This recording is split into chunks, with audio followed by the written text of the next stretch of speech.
У совы голова может поворачиваться на 270 градусов без повреждения сосудов. У человека такой поворот разорвал бы артерии, но у совы есть специальные резервные сосуды и воздушные мешки, которые позволяют крови поступать в мозг даже при экстремальном повороте. При этом глаза совы неподвижны.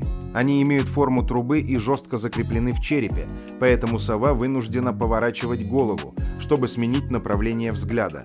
Всего у совы 14 шейных позвонков,